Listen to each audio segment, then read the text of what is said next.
Hi, I'm Tammy from the blog Our Prairie Farmhouse, and today on the blog and here on my YouTube channel I thought I would share about how my husband and I, mainly him, I helped a teeny tiny bit, built a well house. When we bought this property here, we bought just bare land. There was nothing out here at all. And so obviously we were gonna have to have a water well put in. And so that was one of the first things we did when we moved here.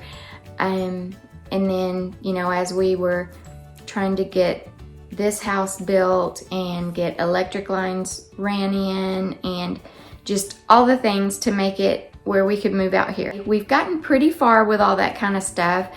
And now that we're getting pretty close to winter, we knew we had to get the well house built. So that's where our focus has been lately. I had been thinking about what I wanted it to look like, and I had saved some picture outhouses.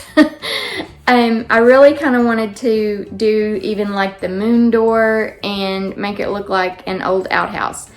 But then the building had to be a little bit too big to really resemble what the old outhouses looked like. So I ran across some pictures on Pinterest of old wash houses. So I thought, well, that would work. So I said, let's kind of copy one of these old wash houses. So my husband managed to pull it off for me.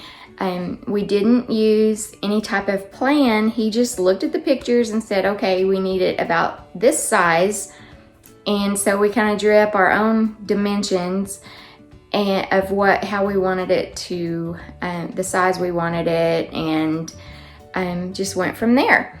To start out, we had to get all the walls all squared in so it doesn't look all wonky.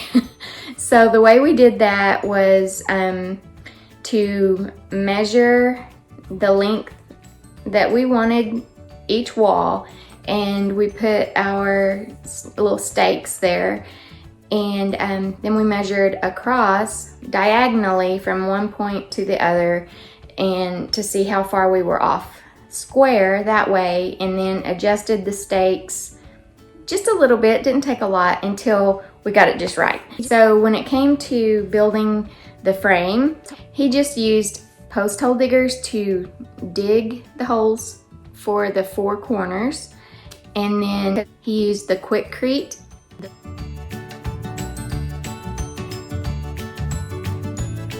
He mixed those up and poured in the holes with the four posts that were going to be the corners of the building.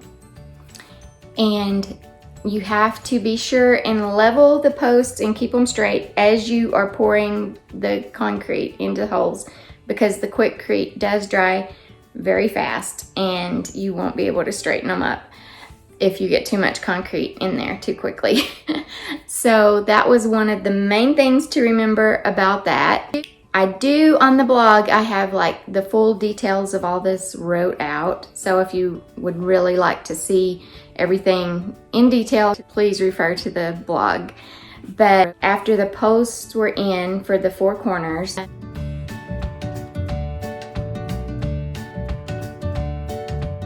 he did put a post in for the door to swing from too. I know he put a board around the bottom, the sides, and the top. In the top, he sloped it down.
day here in West Texas, so I'm over here behind the building trying to get out of the wind so you can hear me.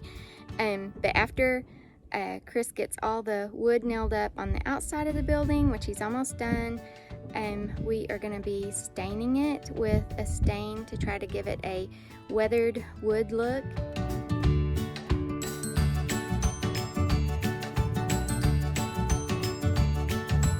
And it turned out so super cute, and I really love it. This video and the blog post is going to have a part 2 because we're going to stain it, and the stain that I bought is supposed to, hopefully, I'm going to try to make it look like weathered wood, like it's been there already for a long time. Hey, thanks for watching.